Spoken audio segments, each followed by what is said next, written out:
Hello friends, नमस्कार। तो कैसे हैं आप लोग?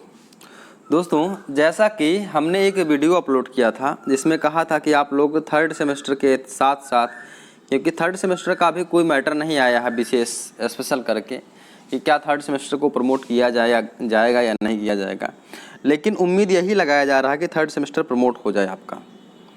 तो फिर हमने कहा था कि आप लोग फोर्थ सेमेस्टर की भी तैयारी करिएगा और आपसे ये पूछा था कि किस सब्जेक्ट को हम शुरू करें जिसको आप पढ़ना चाहते हो। तो दो सब्जेक्ट मैथ और इंग्लिश में से काफ़ी लोगों ने चूज़ किया था कि इंग्लिश को शुरू किया जाए। तो दोस्तों, उसी को ध्यान में रखते हुए आज हम इंग्लिश का डिस्कशन करेंगे। तो चलिए शुरू करते हैं। देखिए, सबसे पहले सबसे महत्वपूर्ण बात हमारा क्या होता है कि अगर हमको किसी भी सब्जेक्ट को पढ़ना है, देखिए दोस्तों, इसको आप कहीं भी अप्लाई करिएगा। ये नहीं कि जो हम आपको बता रहे हैं इस टेक्निक को आप किसी भी एग्ज़ाम की तैयारी कर रहे हैं, कंपटीशन की तैयारी करिए, सेमेस्टर की तैयारी करिए, सब जगह अप्लाई करिएगा। रूल क्या है कि आप किसी भी पेपर की तैयारी कर रहे हो, किसी भी सब्जेक्ट को पढ़ रहे हो, सबसे पहले आपको उसमें जानना होता है कि हमारा पाठ्यक्रम क्या है। पाठ्यक्रम का मतलब सिलेबस क्या है। तो सिलेबस को जानना सबसे ज़्यादा ज़रूरी होता है। तो जब आप सिलेबस को जान जाते हैं, तो सिलेबस को आप अच्छे से अगर जान जाएंगे तो आपको समझ में आ जाएगा, हाँ ठीक है, हमारे लेवल का क्या है कि हमको कितना चीज़ आ रहा है, कितना नहीं आ रहा। दूसरी बात, जब आप सिलेबस को अच्छे से समझ लेंगे तो आपको ये चीज़ देखना है कि यहाँ से कहाँ से सबसे ज़्यादा प्रश्न पूछे जाते हैं और इन जो टॉपिक है इनमें से सबसे ज़्यादा इम्पोर्टेंट टॉपिक कौन सा है। अगर आप ये दो चीज़ कहीं से भी फॉलो कर लेंगे, मतलब कि सिलेबस क्या है और क्वेश्चन कहाँ से पूछे जाते हैं, तो आपका कोई भी एग्ज़ाम ले लीजिए, कोई भी टेट भी, सुपर टेट भी, वो भी आराम से निकल जाएगा। तो दोस्तों, जो हम आपको टेक्निक बताए हैं वही टेक्निक हम इसमें फॉलो करने वाले हैं। क्या करेंगे, सबसे पहले हम इंग्लिश के सिलेबस का डिस्कशन करेंगे। सिलेबस का डिस्कशन करने के बाद हम देखेंगे कि इस सिलेबस में कहाँ कहाँ से प्रश्न पूछे गए हैं, कहाँ पिछले साल के पेपर देखेंगे, 3 साल के, पिछले 3 साल के पेपर में देखेंगे कि कहाँ कहाँ से प्रश्न पूछे गए हैं और उसी के बेस पर हम आपको पढ़ाएंगे। दोस्तों हमारा क्या काम है कि इतना ज़्यादा भी ना पढ़ा दो कि आउट ऑफ माइंड हो जाए, इतना पढ़ें कि हमारा एग्ज़ाम भी निकल जाए और हमको आ भी जाए। तो इसके लिए सबसे ज़्यादा ज़रूरी होता है आपका प्रीवियस ईयर पेपर ज़रूर देखना चाहिए। तो चलिए हम लोग पहले पाठ्यक्रम को देखते हैं, इसके बाद प्रीवियस ईयर पेपर को देखते हैं। तो देखिए, इंग्लिश का पाठ्यक्रम 2 भागों में बांट दिया जाता है। पहला भाग हमारा देखिए क्या है, थ्योरेटिकल एस्पेक्ट्स, और दूसरा भाग आपका है कंटेंट स्पेसिफिकेशन। ठीक, तो थ्योरेटिकल एस्पेक्ट्स में थ्योरी होती है और कंटेंट स्पेसिफिकेशन में आपका ग्रामर पोर्शन से क्वेश्चन पूछे जाते हैं।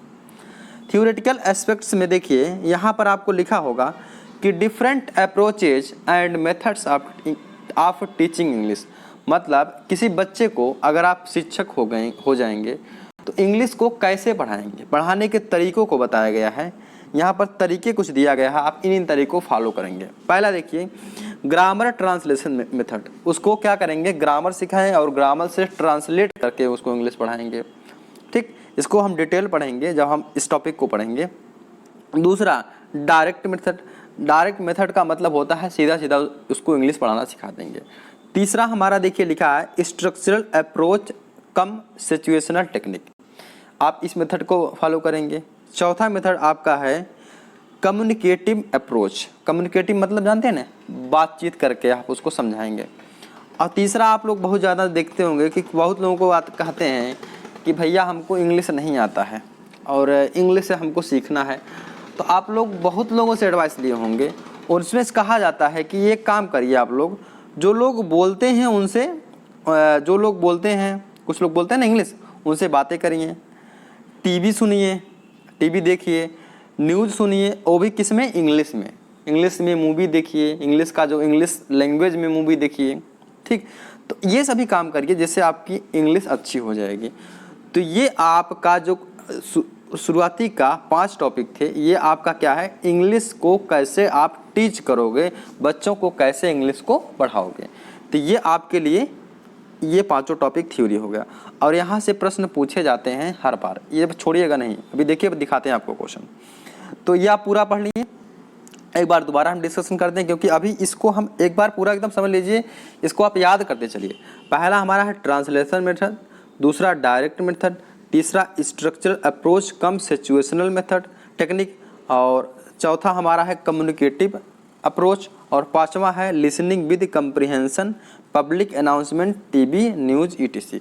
ये हमारा थ्योरेटिकल एस्पेक्ट्स का पूरा क्लियर हो गया, क्योंकि अगर आपको पता रहेगा तभी हम जब प्रीवियस ईयर पेपर आपके सामने डिस्कशन करेंगे तो आपको समझ में आएगा ना, हाँ यहाँ से हम पढ़े थे, तो ये आपने पढ़ लिया, समझ लिया। चलो अब देखते हैं हमारा कंटेंट स्पेसिफिकेशन में क्या क्या है। तो कंटेंट स्पेसिफिकेशन में हम देखते हैं हमारा ग्रामर पोर्शन से। तो ग्रामर पोर्शन में क्या है, कॉम्प्लेक्स कंपाउंड सेंटेंस बहुत ही इंपॉर्टेंट है, एंड कमांड एंड रिक्वेस्ट, दो चीज़ें आपके यहाँ पर दिया गया है। चलो इसके बाद आपका यहाँ पर देख लीजिएगा टेंस। टेंसेस तो बहुत ज़रूरी है, काफ़ी लोग टेंसेस पढ़े होंगे, उनको आता होगा तो उनको प्रॉब्लम नहीं है, लेकिन जिसको नहीं आता है वो लोग ध्यान दीजिएगा, इसमें आपको बहुत शार्ट में दे दिया गया है। यहाँ देखिए लिखा है ना, ध्यान से लिखा है कि present and past and future tense, present past future मतलब तीनों टेंस को पढ़ना है, और तीनों टेंस के indefinite, continuous, perfect, perfect continuous, चारों प्रकार को पढ़ना है। अर्थात आपको 12 टेंस के बारे में अच्छी जानकारी होनी चाहिए, आप हवा में मत लीजिएगा। ये आपको सिलेबस लंबा कर दिया, भले आपको छोटे में दिख रहा होगा ना, लेकिन ये तीनों टेंस है, तीनों टेंस के एक एक टेंस के 4 टाइप है, तो 12 टेंस आपके हो जाएंगे। ये आपका हो गया। दूसरा आपको पढ़ना है ग्रामर में, क्या पढ़ना है, प्रीपोजिशन और कंजंक्शन। चलो दो चीज़ें पढ़ना। प्रीपोजिशन भी बहुत लंबा टॉपिक होता है, बहुत छोटा नहीं होता। कंजंक्शन मान लीजिए आपका छोटा हो जाएगा। और जो सबसे ज़्यादा यहाँ से, ये तो आपका फिक्स रहता है, राइटिंग। राइटिंग में क्या है, descriptions of picture, description of picture और ऑब्जेक्ट। यहाँ से प्रश्न आपके पूछे ही नहीं जाते, बहुत कम पूछे जाते हैं। यहाँ से आपके प्रश्न पूछे जाते हैं। लेटर एप्लीकेशन, या तो एक लेटर आएगा या तो एक एप्लीकेशन आएगा, 2 नंबर का आता है। आगे देखिए फिलिंग अप फॉर्म, ये फिलिंग मतलब क्या दिया रहेगा, एक मान लो इतना बड़ा सेंटेंस दिया रहेगा, इतना बड़ा बीच में एक खाली जगह रहेगा, आपको फिल करना रहेगा। और आपका लास्ट है लेसन प्लानिंग, तो ये आपका लेसन प्लानिंग, तो ये आपका प्रैक्टिकल के लिए होता है, ठीक है। तो ये आपका क्लियर हो गया होगा पूरा।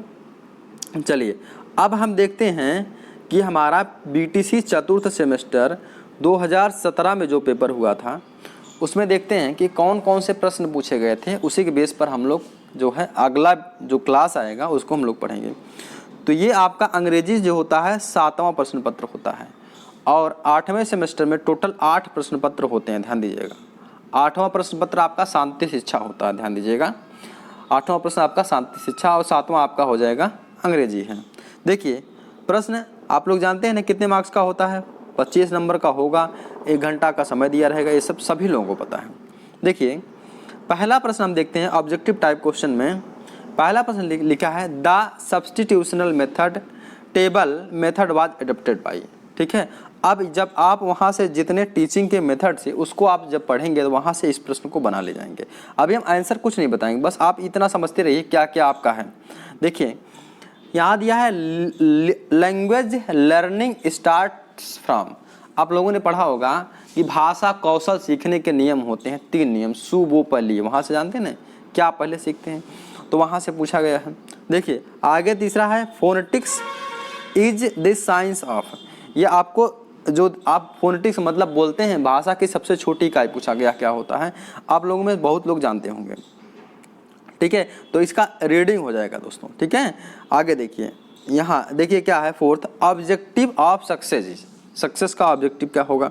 अभी आंसर कुछ नहीं बताएंगे दोस्तों, बस आप समझते रहिए कहाँ कहाँ से प्रश्न पूछा गया। देखिए ये आपका पहला किससे पूछा गया, आपका मेथड से पूछा गया, टीचिंग मेथड से। ये आपका लैंग्वेज भाषा विकास से पूछ लिया गया, ये भी आपका भाषा विकास से पूछा गया, थोड़ा सा क्वेश्चन है। लेकिन यहाँ आपका ग्रामर आ गया। देखिए ये ग्रामर आपका आ गया है एडजेक्टिव, और यहाँ देखिए आपका फिल इन द ब्लैंक्स आ गया। लिखा गया है कंप्लीट द फॉलोइंग सेंटेंस, लिखा गया है dash dash is dangerous, dash dash knowledge is dangerous. अब लिटिल नॉलेज है, ए लिटिल नॉलेज है, द लिटिल नॉलेज है, लेस नॉलेज है, तो कौन सा नॉलेज डेंजरस होता है इसमें आपको फिल करना है। अभी हम इसको नहीं बताएंगे, बाद में दोस्तों बताएंगे, जब हम लोग डिस्कशन करेंगे तब आपको समझ में आएगा। अभी काफ़ी लोगों को आ रहा होगा, जिसको नहीं आ रहा होगा दोस्तों हम उसको लेके चल रहे हैं, जिसको एकदम बिल्कुल नहीं आता है, कुछ भी नहीं आता इंग्लिश में, उसकी बात कर रहे हैं।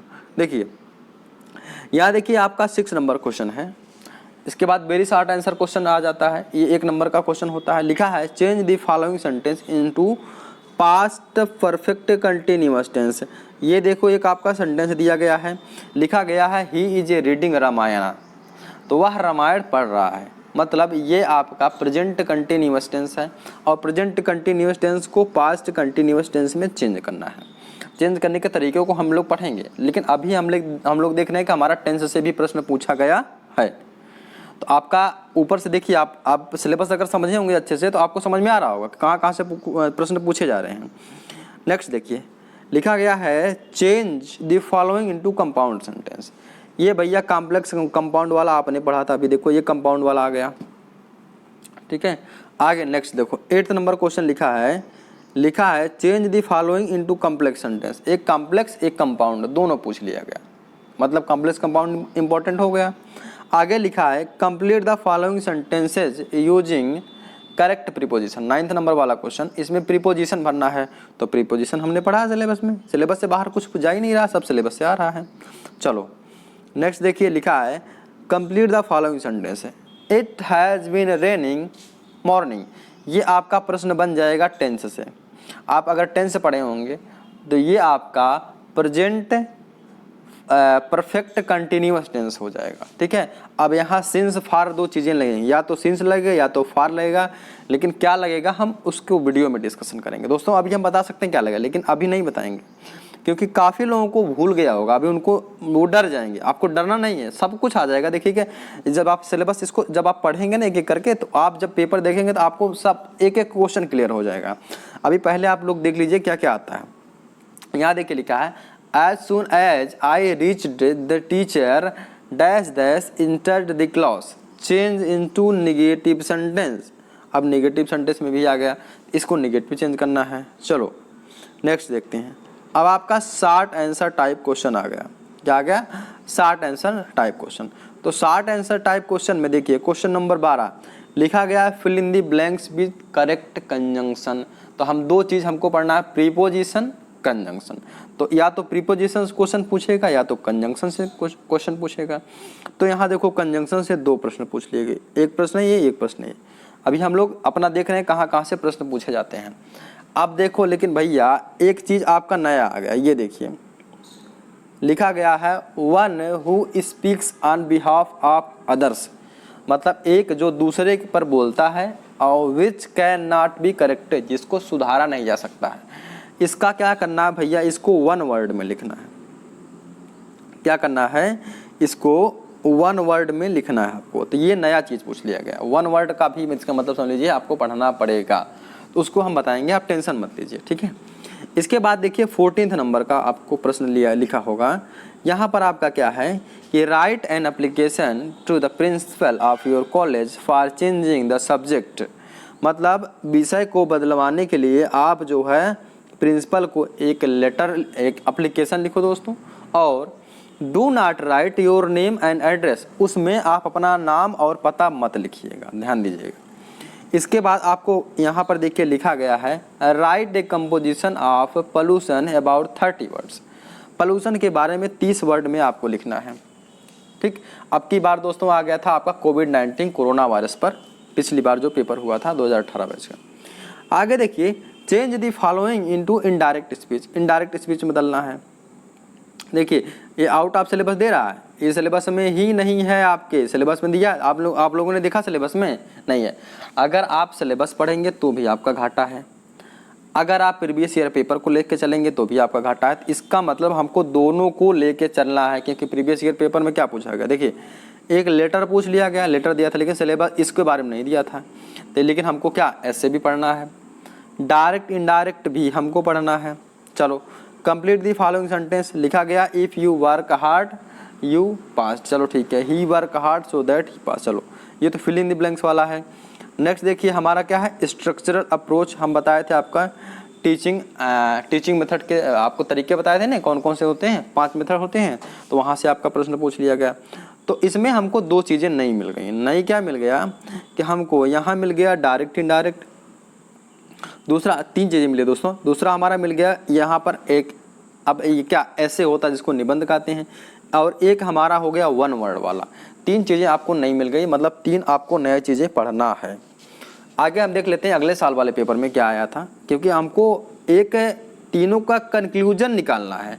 देखिए जब तक कंक्लूजन नहीं निकलेगा तब तक मज़ा नहीं आएगा पढ़ने में। अब पढ़ते रहो, बाद में क्या होगा, आपका बैक लग जाएगा, हो गया आपका काम खत्म।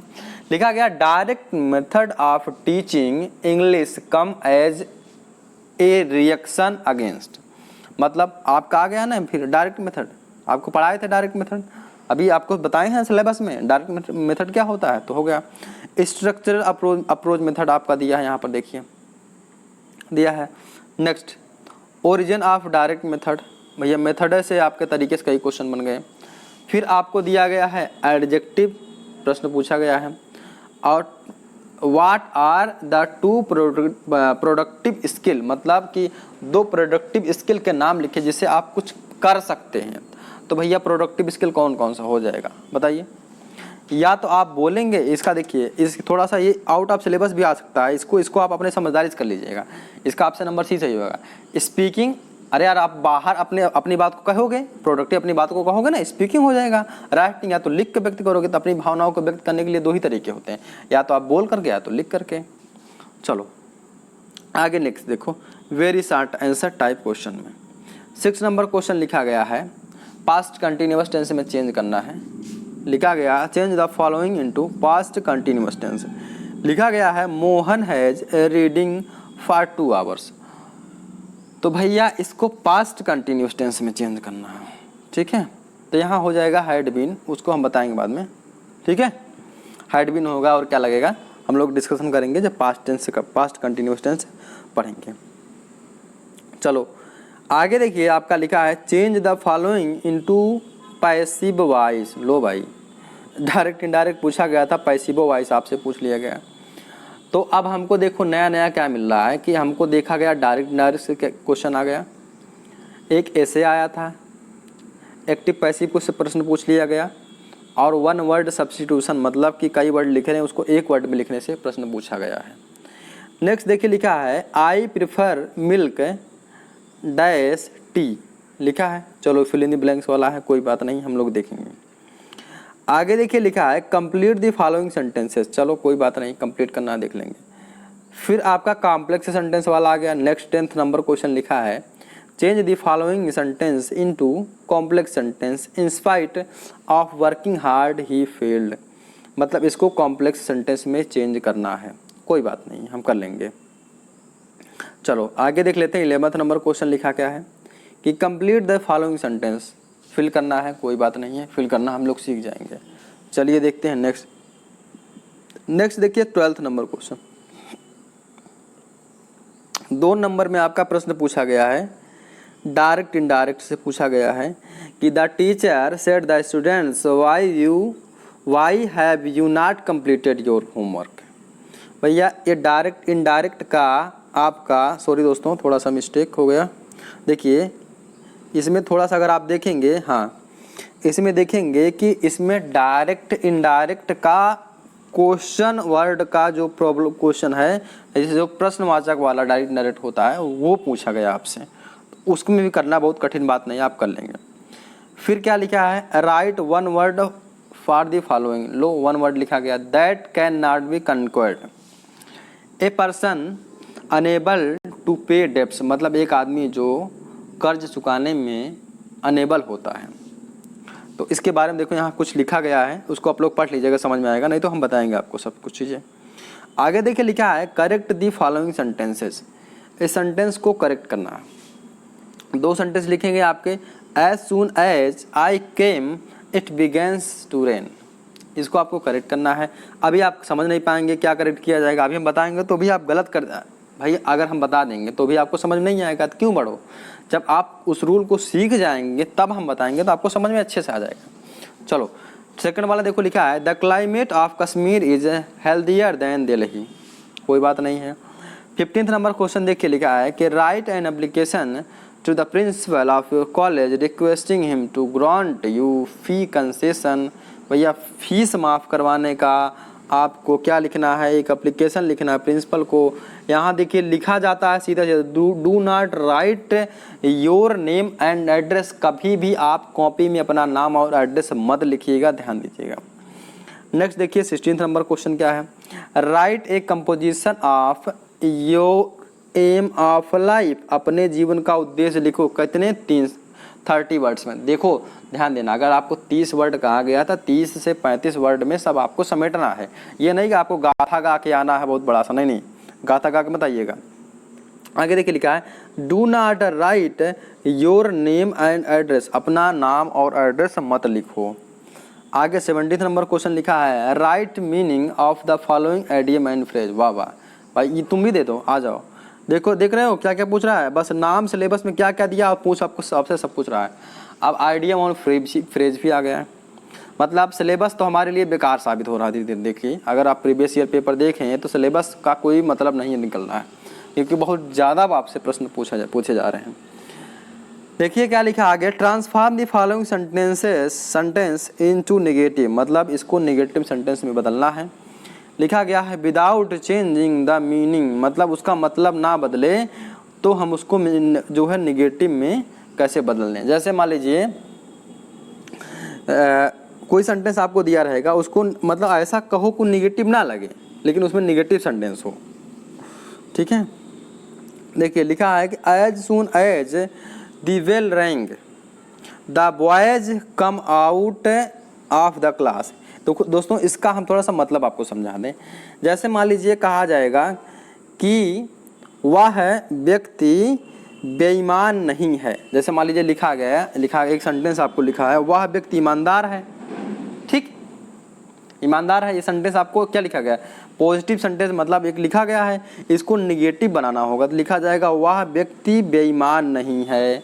तो बेईमान नहीं है का मतलब हो जाएगा ईमानदार। तो इसी को आपको होता है, इसमें आपको जो आपका दिया रहता है जैसे ईमानदार का ऑनेस्ट हो जाएगा, ऑनेस्ट के उल्टा आपका हो जाएगा क्या हो जाएगा, बेईमान नहीं है। तो उसका मतलब एक का अपोजिट लिखा जाता है और निगेटिव सेंटेंस लगाए जाते हैं।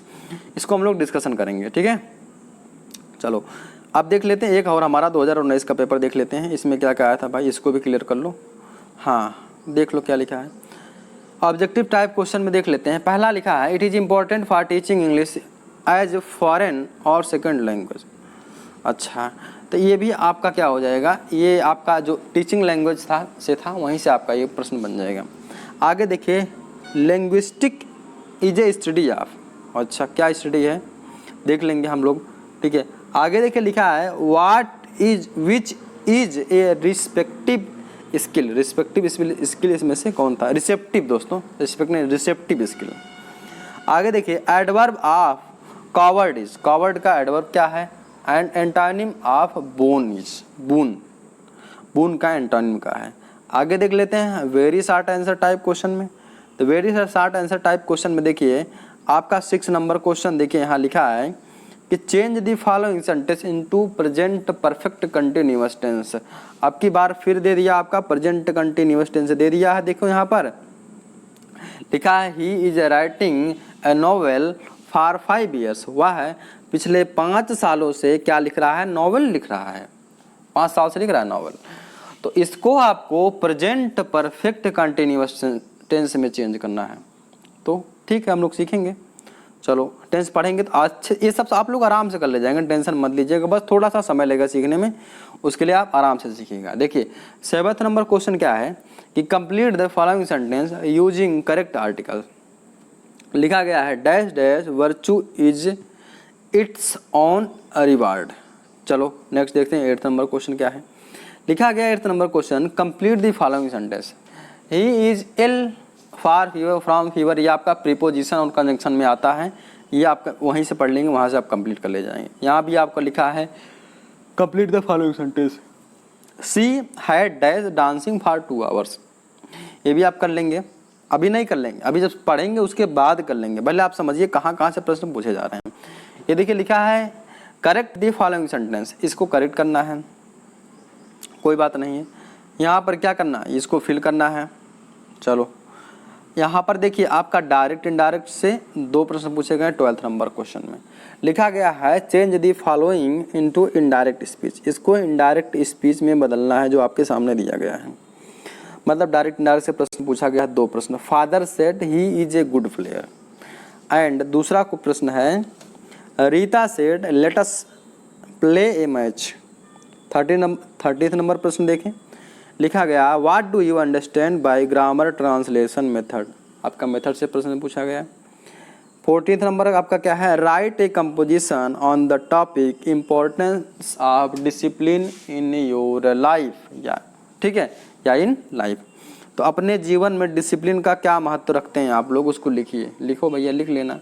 मतलब ये क्या है, ऐसे टाइप का है, कैसे लिखना है। 50th नंबर आप क्वेश्चन देखिए, लिखा गया है write an application to the principal of your institution for sick leave, do not write your personal details. मतलब आप बीमार हो गए हो और अपने इंस्टीट्यूट के लिए आप एक छुट्टी का एप्लीकेशन लिखो जिसमें आप अपना नाम और अपना पर्सनल डिटेल मत लिखो। आपका फिल इन दी ब्लैंक्स करना है, किसके साथ, कंजंक्शन के साथ आपको फिल इन दी ब्लैंक्स करना है। ठीक, नेक्स्ट आपका लिखा गया है इसमें प्रीपोजिशन के साथ फिल इन दी ब्लैंक्स करना है, और 18th वाला है वन वर्ड करना है। तो कुछ कंक्लूजन आपको समझ में क्या आया होगा कि सिलेबस से हट के हमारा क्या है। तो सिलेबस से हट के क्या है, थोड़ा सा हम लोग डिस्कशन कर लेते हैं। पहला हमारा आया था डायरेक्ट इनडायरेक्ट, आया था ना, डायरेक्ट और इनडायरेक्ट। तो पहला हमारा टॉपिक था डायरेक्ट और इनडायरेक्ट, सिलेबस से हट कर आया है। दूसरा आपका आया है एक्टिव पैसिव, एक्टिव पैसिव। 2 आ गया आपका डायरेक्ट इनडायरेक्ट एक्टिव पैसिव। तीसरा आपका वन वर्ड आ गया, वन वर्ड। वन वर्ड का मतलब होता है कि जो एक शब्द लिखना होता है, ठीक है, वन वर्ड सब्स्टिट्यूशन। तो 3 टॉपिक आपके नए आए, direct indirect, active passive, one word substitution आ गया। इसके बाद और क्या आया था, और आया था आपका आइडियम फ्रेज, आया था ना, आइडियम फ्रेज आया था, तो आइडियम फ्रेजेज आया था। तो ये आपके नए नए टॉपिक आ गए, ठीक है। तो ये आपके नए टॉपिक है, कुछ आपके कौशल से आए थे टॉपिक, वो आप कर ले जाएंगे, उसको टेंशन मत लीजिएगा। लेकिन जो नए टॉपिक, बड़े टॉपिक आपका है क्या, एक्टिव पैसिव छोटा है, मान लीजिए छोटा नहीं है, बड़ा है। डायरेक्ट इनडायरेक्ट छोटा है, छोटा नहीं बड़ा है। आइडियम फ्रेज भी बड़ा है, वन वर्ड सब्स्टिट्यूशन भी बड़ा है। ये सब बड़े बड़े टॉपिक हैं, ये सभी आपके आउट ऑफ सिलेबस पूछे गए हैं, ठीक है, इसको ध्यान देना। तीसरा मैटर आपका है ऐसे। ऐसे को आप कैसे करेंगे, ऐसे मान लीजिए आप अगर नहीं भी पढ़ेंगे, थोड़ा सा इंग्लिश आपकी ठीक रहेगी तो ऐसे आप कर ले जाएंगे। तो ऐसे के लिए क्या करना है कि आप मतलब जो आपके बुक में दिया होगा ऐसे, या कहीं भी आप 10th की बुक रखे होंगे ग्रामर की, उसमें देखिए ऐसे दिया होगा, उसको 1-2 बार आप अपने से ऐसे पढ़ लीजिए और वहाँ से समझ लीजिए कि क्या हमको लिखना पड़ता है। या अगर आपको हिंदी में ऐसे लिखने आता है तो आप उसको ट्रांसलेट करके इंग्लिश में लिख लेंगे तो भी आपका काम बन सकता है आराम से। तो तीसरी बात, आपको एप्लीकेशन जो लिखना है, एप्लीकेशन को आप लोग एकदम रट लीजिएगा, वहाँ से कभी गलती मत करिएगा। दोस्तों ऐसे क्या था, आपकी बार जो आया था 2018 बैच वालों का, तो उनका ऐसे दोस्तों पूछा गया था कोविड-19 पर, आप ऐसे लिखो। तो क्या आपको कोविड-19 पर कहीं मिलेगा, ऐसे नहीं मिलेगा। तो कुछ आपको जनरल चीज़ों के बारे में भी जानकारी होना चाहिए, जैसे प्रेजेंट में क्या चल रहा है, प्रेजेंट में क्या माहौल चल रहा है, कुछ गड़बड़ चल रहा है, उस समय कोविड का दौर चल रहा था, इसीलिए पूछ लिया गया था। तो आपको थोड़ा सा अपने करंट पर भी ध्यान देना है, उसके बारे में जानकारी रखना, बहुत रटना नहीं है, जानकारी आपको रखेंगे तो आप आराम से लिख ले जाएंगे। आपको बेसिक चीज़ें लिखना रहता है, अरे 30 वर्ड में कुछ ज़्यादा नहीं होता, उसके बारे में अगर विशेष डिटेल में आप लिखेंगे थोड़ा सा ना, तो आप आराम से 30 वर्ड कर ले जाएंगे। तो दोस्तों मेरा अब आप लोगों का एक कंक्लूजन निकल के आया होगा कि क्या है, कुछ चीज़ें सिलेबस से आ रही हैं, कुछ सिलेबस से नहीं आ रही हैं। तो हमको क्या करना है, सबसे पहले देखिए हम इसमें क्या करते हैं, सोच रहे हैं सबसे पहले इसमें क्या है कि जो टेंस आपका पोर्शन है, टेंस पोर्शन को कंप्लीट कर लिया जाए। टेंस अगर कंप्लीट करें, या तो हम प्रीपोजिशन कंजंक्शन पढ़ें, तो सबसे पहले अगर टेंस को कंप्लीट करेंगे तो टेंस से हमारा डायरेक्ट इनडायरेक्ट और एक्टिव पैसिव दोनों कंप्लीट हो जाएंगे। प्लस टेंस को भी ट्रांसफॉर्मेशन आता है। टेंस आपने देखा ना क्वेश्चन, टेंस से आया था ना, तो टेंस का भी ट्रांसफॉर्मेशन आता है। तो टेंस को पढ़ने से हमको कई फ़ायदा हो जाएंगे, डायरेक्ट इनडायरेक्ट और एक्टिव पैसिव क्लियर हो जाएगा। इसके बाद हमारा क्या बचेगा, मेथड। जो मेथड है इसको भी हम कभी मतलब डिस्कशन कर लेंगे आराम से। मेथड कोई दिक्कत नहीं, बस आप 2 दिन में डिस्कशन हो जाएगा, बस उसके बाद आपको समझा देंगे क्या क्या चीज़ें होती हैं, तो आप समझ जाएंगे और अपने से आप बना कर उसको लिख लेंगे कॉपी में, टेंशन मत लीजिए उसके बारे में। तो मेथड आपका हो जाएगा। इसके बाद बचा आपका क्या है, अब प्रीपोजिशन बचा है। तो प्रीपोजिशन थोड़ा सा लंबा टॉपिक है, ये भी पढ़ने में थोड़ा समय लगेगा, और कंजंक्शन ये दोनों पढ़ने में समय लगेगा। इसके बाद आपको देखिए लेटर, जो एप्लीकेशन और लेटर आया है, इसको आप लोग अगर आपको नहीं लिखने आता है तो आपके पास बहुत से गाइडें रखी होंगी, उसमें से आप लोग 1 या 2 एप्लीकेशन का एक फॉर्मेट तैयार करिए।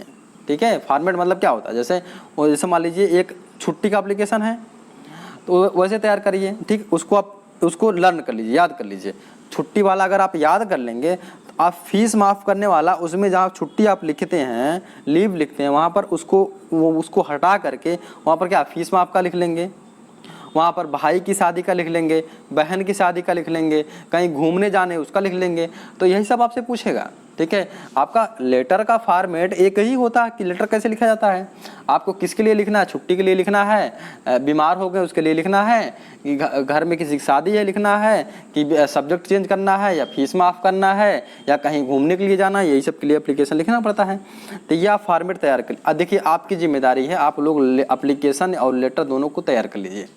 ठीक, एप्लीकेशन लेटर और ऐसे के बारे में क्या है कि बुक आपके पास होगी, उसमें से आप 1-2 बार, जैसे 9th 10th की बुक होगी ना ग्रामर की, उसमें से आप लोग क्या करिए, उसको अच्छे से पढ़ लीजिए 1-2 बार, और हम आपको डिस्कशन कराएंगे जब एग्जाम आ जाएगा। क्या करेंगे, लेटर लेंगे, उसके बारे में अच्छे से समझा देंगे क्या क्या होता है, उसके बारे में बताएंगे। और लिखना तो देखिए वहाँ पर रट के नहीं जाना है, लेटर दोस्तों रट लीजिए, लेटर और एप्लीकेशन को रट लीजिए। इसके अलावा ऐसे को कभी रट के मत जाइए, उसको आप अच्छे से समझ लीजिए क्या क्या होता है, कैसे कैसे होता है, आप जाके एग्जाम में लिख दीजिएगा। तो दोस्तों उम्मीद है आपको समझ में आ गया होगा। तो चलिए दोस्तों, उम्मीद है पसंद आ गया होगा। तो दोस्तों आपसे एक रिक्वेस्ट है कि दोस्तों हम आपके लिए पढ़ाते हैं, तो आपका भी थोड़ा सा फर्ज बनता है कि इस वीडियो को थोड़ा सा शेयर करिए, जिससे हमारा मनोबल बढ़ता है।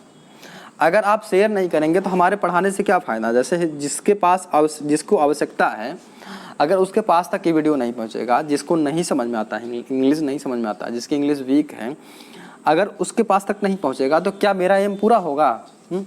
अगर आपको समझ में आ रहा हो तो आपकी दोस्त कोई हैं उनको नहीं समझ में आता है तो उनके पास वीडियो को शेयर करिए, पहुँचाइए, जिससे कि क्या होगा, आपका इनिशिएटिव, मेरा इनिशिएटिव पूरा हो जाएगा कि भैया हमने पढ़ाया, आप तक पहुंचा।